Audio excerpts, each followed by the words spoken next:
दोस्तों, एसेसरी के वीडियो को हमने टाइम ड्यूरेशन की वजह से साइफन के बाद विराम दिया था। आज हम साइफन के आगे की एसेसरीज से इस वीडियो को कंटिन्यू करते हैं और सबसे पहले आज जिस एसेसरी के बारे में हम डिस्कस करेंगे वो है गेज सेवर। तीसरी जो एसेसरी आती है वो आती है गेज सेवर। जैसा कि नाम से ही पता लगता है, गेज को सेव करने वाला है, इसलिए इसे गेज सेवर कहा जाता है। गेज सेवर तब यूज किया जाता है जब प्रोसेस प्रेशर जो है वो प्रेशर गेज की ओवर रेंज लिमिट को एक्सीड करता है। उस केस में प्रेशर गेज को प्रोटेक्ट करने के लिए गेज सेवर लगाया जाता है। ये इस तरह से डिजाइन किए जाते हैं कि जब प्रोसेस प्रेशर प्रीसेट प्रेशर की जो लिमिट है उसको क्रॉस करता है तो गेज सेवर प्रेशर की सप्लाई इंस्ट्रूमेंट को देनी बंद कर देता है। यहां पर हम एक गेज सेवर का क्रॉस सेक्शनल व्यू दिखा रहे हैं।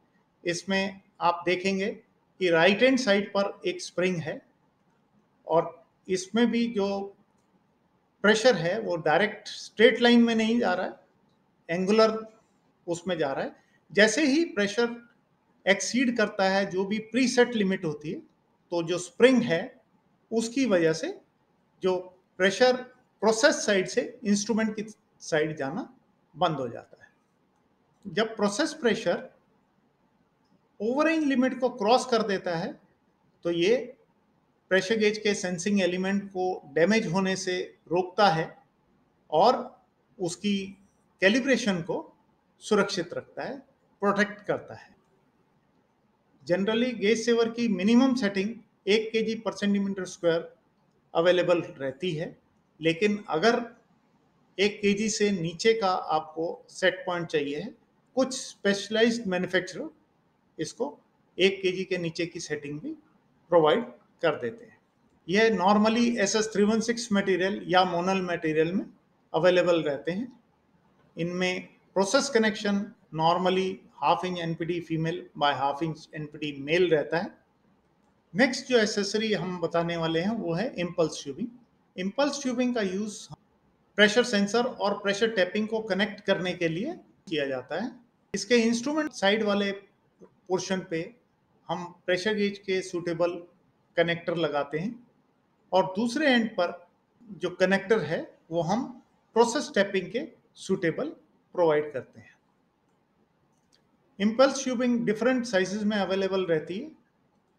अगर इंचेस में बात करें तो 1/8 inch, 1/4 inch, 3/8 inch, 1/2 inch, 3/4 inch इसमें अवेलेबल रहती है। और अगर हम में बात करें तो 6 10 12 20 25 की ट्यूबिंग अवेलेबल रहती है। Impulse tubing normally SS304, SS316, Monel, Inconel जैसे मटेरियल में अवेलेबल रहती है और एप्लीकेशन की कंपैटिबिलिटी के हिसाब से मटेरियल को सिलेक्ट करके इम्पल्स ट्यूबिंग लगाई जाती है। नेक्स्ट जो एसेसरी आती है उसको हम कहते हैं कूलिंग टावर। ये वर्टिकल पोजीशन में माउंट होती हैं और प्रोसेस फ्लूइड को कूल करने के लिए यूज होती हैं, इसलिए इनको कूलिंग टावर कहा जाता है। कूलिंग टावर प्रेशर गेज को एक्सट्रीमली हॉट प्रोसेस मीडिया में डायरेक्टली माउंटिंग के लिए यूज होती है। इम्पल्स ट्यूबिंग में तो हम उसको डिस्टेंस पे माउंट करते हैं, लेकिन जो कूलिंग टावर है ये डायरेक्टली माउंटिंग के लिए प्रोवाइड की जाती है। ये गेज और प्रोसेस टैपिंग के बीच में माउंट की जाती है। कूलिंग टावर इवेपोरेट कूलिंग के प्रोसेस पे काम करता है। इस प्रोसेस में वाटर को एयर में स्प्रे किया जाता है और उसको अलाउ किया जाता है कि वो इवेपोरेट हो सके। वाटर के इवेपोरेशन की वजह से टेम्परेचर डिक्रीज होता है, जो हेल्प करता है कि उसके सराउंडिंग जो एयर है उसको ठंडा करे। कूलिंग टावर्स का यूज हम डिफरेंट टाइप के लिक्विड्स को कूल करने के लिए करते हैं। ये पानी में से या किसी भी दूसरे लिक्विड में से हीट रिमूव करने का सबसे एफिशिएंट तरीका है। ये इसलिए भी यूज किए जाते हैं क्योंकि ये बहुत इजी रहते हैं इंस्टॉल करने में। इनको हम डायफ्राम सील के साथ में भी यूज कर सकते हैं। डायफ्राम सील का जो टेम्परेचर लिमिट रहती है वो ज़्यादा रहती है, गेज की टेम्परेचर लिमिट जो है वो कम रहती है, तो इसमें सील और गेज के बीच में इसको इंस्टॉल करके गेज को हम प्रोटेक्ट करते हैं हाई टेम्परेचर से डैमेज होने से बचाने के लिए। कूलिंग टावर्स नॉर्मली दो तरह की रहती हैं, एक तो परफोरेटेड टाइप की रहती है और दूसरी जो रहती है वो फिन्स टाइप की रहती है।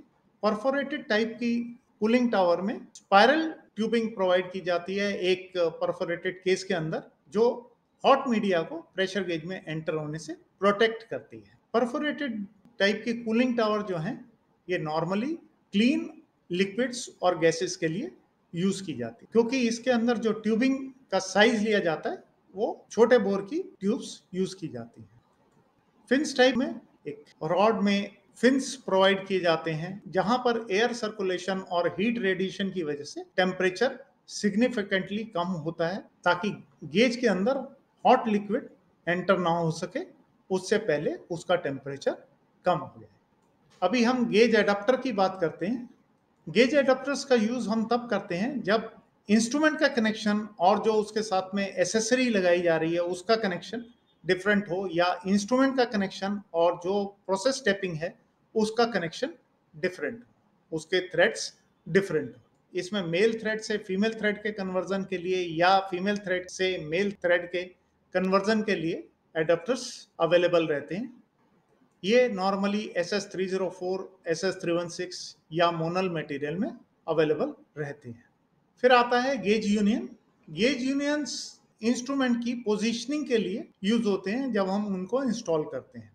इनको यूनिवर्सल अडाप्टर भी कहा जाता है, कुछ लोग इसको स्विवल अडाप्टर भी कहते हैं। जनरली ये SS304, SS316 मोनल जैसे मटेरियल में अवेलेबल रहते हैं, लेकिन आपकी रिक्वायरमेंट के हिसाब से किसी भी मटेरियल में इनको सप्लाई किया जा सकता है। अगर आपकी क्वांटिटी इन्वॉल्व जो है वो सफिशिएंट है तो जिस मटेरियल में भी आपको चाहिए उसमें इसको मैन्युफैक्चर किया जा सकता है। ये 1/2 inch female by 1/2 inch male में नॉर्मली प्रोवाइड किए जाते हैं। उसमें NPT, BSP, BSPT या अदर साइज या अदर टाइप भी प्रोवाइड की जा सकती हैं आपकी रिक्वायरमेंट के हिसाब से। अभी कुछ एक्स्ट्रा बात करते हैं डू यू नो के अंदर। क्या आप जानते हैं कि difference between pipe and tube क्या रहता है? ट्यूब वो रहती है जिसके अंदर फिक्स आईडी रहता है और ओडी उसका चेंज होता है, जबकि पाइप वो होती है जिसमें ओडी फिक्स रहता है और आईडी उसका चेंज होता रहता है। सो ट्यूब्स जब भी हम सेट करते हैं बाय ओडी और वॉल थिकनेस मेंशन करके करते हैं, और पाइप जब भी हम सेट करते हैं तो वो आईडी मेंशन करके करते हैं। पाइप्स हमेशा सर्कुलर शेप में ही अवेलेबल रहती हैं, जबकि ट्यूब को सर्कुलर या स्क्वायर शेप में दिया जा सकता है। दूसरा है डिफरेंस बिटवीन पल्सेशन और वाइब्रेशन क्या रहता है। पल्सेशन जो है वो एक प्रोसेस फिनोमिना है, जैसे पंप डिस्चार्ज पर जो प्रेशर का उतार चढ़ाव रहता है, कॉन्टिन्यूस फ्लो नहीं आता है पंप डिस्चार्ज में, वो एक प्रोसेस फिनोमिना है, उसको हम पल्सेशन कहते हैं। जबकि वाइब्रेशन जो है वो एक मैकेनिकल फिनोमिना है। अगर हम एग्जांपल देखें तो जो पंप की बॉडी में जो मूवमेंट रहती है उसको हम वाइब्रेशन कहते हैं। अभी साइफन, कूलिंग टावर और इंपल्स ट्यूबिंग, ये तीनों टेम्परेचर को रिड्यूस करने के लिए यूज होने वाली एसेसरीज हैं। लोअरिंग ऑफ टेम्परेचर जो है वो डिपेंड करता है कि फ्लूइड क्या है, सराउंडिंग एटमॉस्फेयर क्या है, temperature, flow of ventilation air या कूलिंग कंडीशन क्या है, उस पर डिपेंड करता है। ये मटेरियल ऑफ कंस्ट्रक्शन पे भी डिपेंड करता है कि क्या मटेरियल ऑफ कंस्ट्रक्शन हम यूज कर रहे हैं। कोफिशिएंट ऑफ हीट ट्रांसफर जो है वो इम्पॉर्टेंट रहता है और वो मटेरियल टू मटेरियल वेरी करता है। स्टैंडर्ड साइफन अगर हम यूज करें, स्टैंडर्ड साइफन हम उसको कहते हैं जिसमें जो 300 mm लॉन्ग रहता है और उसके लूप का डाया जो है वो 100 mm रहता है। अगर हम उसकी बात करें तो वो टेम्परेचर को 450 डिग्री सेंटीग्रेड से 150 डिग्री सेंटीग्रेड तक रिड्यूस कर देता है। अगर फिन्स टाइप वाले कूलिंग टावर की बात करें जो 150 mm लॉन्ग है, वो टेम्परेचर को 300 डिग्री से 150 डिग्री तक रिड्यूस कर सकता है। परफोरेटेड कूलिंग टावर की बात करें 150 mm लॉन्ग की, तो वो टेम्परेचर को 100 डिग्री तक रिड्यूस कर सकती है। अगर हम इम्पल्स ट्यूबिंग की बात करें तो वो अप्रोक्सीमेटली 1 फुट की जो इम्पल्स ट्यूबिंग है वो 38 डिग्री सेंटीग्रेड का टेम्परेचर ड्रॉप करती है। तो ऊपर हमने जितनी भी फिगर्स बताई हैं ये टेंटेटिव फिगर्स हैं, डिपेंडिंग अपॉन द पॉइंट्स जो हमने 1 नंबर पे और 2 नंबर पर ऊपर बताए हैं। अगर साइफन और कूलिंग टावर्स हम हायर टेम्परेचर के लिए यूज कर रहे हैं तो उसकी जो प्रेशर सुटेबिलिटी है वो रिड्यूस हो जाती है। ये था हमारा वीडियो प्रेशर गेज की एसेसरीज के लिए। अगर आपके कुछ भी इस वीडियो के लिए कमेंट्स हैं तो वो कमेंट बॉक्स में जरूर डालें। आप हमारे साथ कनेक्ट हो सकते हैं हमारे फेसबुक पेज पर, हमारे फेसबुक ग्रुप में, इंस्टाग्राम पर हमसे जुड़ सकते हैं और लिंक्डइन पर भी हमसे जुड़ सकते हैं। यदि आप हमें कांटेक्ट करना चाहते हैं तो आप हमें हमारे मोबाइल पर, हमारे व्हाट्सएप पर, हमारे ईमेल आईडी पर या हमारी वेबसाइट पर हमें कांटेक्ट कर सकते हैं।